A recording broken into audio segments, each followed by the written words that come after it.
So early in our relationship, Simone got into this community and into them, and she read them regularly, in part because she agreed with them and in part because she found them entertaining, posts by something called the Red Pill. And the Red Pill is the result of sort of a societal failure we're dealing with right now. We'll say a market failure in the dating world. If you look at the average man on Tinder, the average man in terms of if you ranked men from the top man to the lowest man, the average man on Tinder in terms of how often they get swiped right or left is only being swiped right 1% of the time. Ouch. And for women, it's nothing like that. If you look at OkCupid, women rate, if you again rate men from most attractive to least attractive, they say that the average level of attractiveness is actually equal to what is functionally the top 20% level of attractiveness. And you've got to keep in mind that it's not just 80% of the men who are below this when you're looking at the Tinder. 50% of the men are below that average level of attractiveness. And this is because of a market failure. If you look at the Gini coefficients, that's sort of when you look at economic inequality, the US dating market, specifically through Tinder or Hinge, has, for men, has the economic index of, I think, one of the top 5 worst countries in the world in terms of economy. It's like an active civil war for men. Now for women, it's closer to what would be the Gini coefficient of living in Canada or the UK.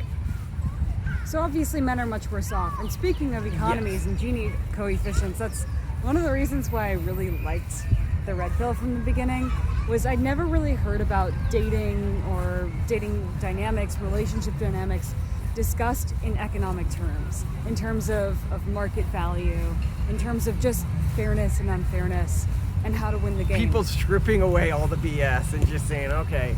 And so what the Red Pill does, as opposed to a community like the MGTOW, where MGTOW sees this and they're just like, well, I'm not playing that game. Now, MGTOW stands for men who go their own way. It's men who look at this unfair market and they say, I'm out. Red Pill sees this and they say, okay, I see what's happening and I'm going to game the system to my advantage. Because that means those top guys are raking it in. That means, if you have a bad Gini coefficient, the top people in the system are like ultra billionaires. And how can I exploit this system to my advantage? And so they use all of these psychological tricks and tips from pickup artists to try to get partners. And what's interesting about that is it seems to work, but it also kind of reinforces the worst nightmares of those in the community, in the sense that the women that are created from relationships that use pickup artist tactics are more likely to be, I would say, the more mercenary women that people in the Red Pill community decry. Or the less emotionally mature women who have emotional control issues. That they decry for leaving men and not being too faithful to men, or always going for a better option when one arrives. So it's a very interesting self-fulfilling prophecy when it comes to the way that those relationships the way we are describe formed. it in our book, The Pragmatist Guide to Relationships, is we say that essentially it's like you're talking to a fisherman and they go, don't you know all fish have whiskers? They're all the same. And you're like, it appears that every lure in your tackle box is specifically designed to catch catfish. And they look at you and you go, I don't understand the point you're making here.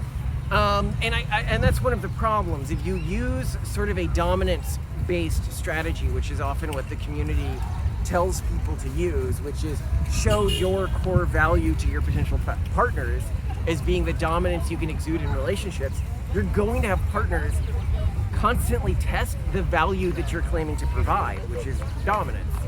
And through testing that, they do something which in the community is called shit tests. And those mean that you need to constantly maintain frame. You need to constantly maintain this persona that is more dominant than you may naturally be in an every day-to-day setting, which can be very, very tiring.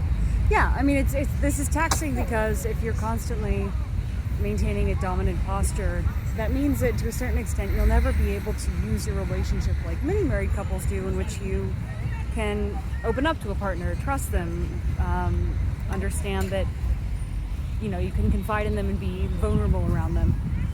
So there's some things that a red pill relationship by many standards would never get to experience. Nevertheless, I think their approach is more practical than most. It's certainly, to me, more practical than the approach of someone saying, I'm sure I'll just meet someone naturally. Oh yes, at a or bar I'll just one be day. really nice and people will appreciate that and reward me for it. But we still think that there's a better way to go about it, perhaps. Still, what do you think? Let us know.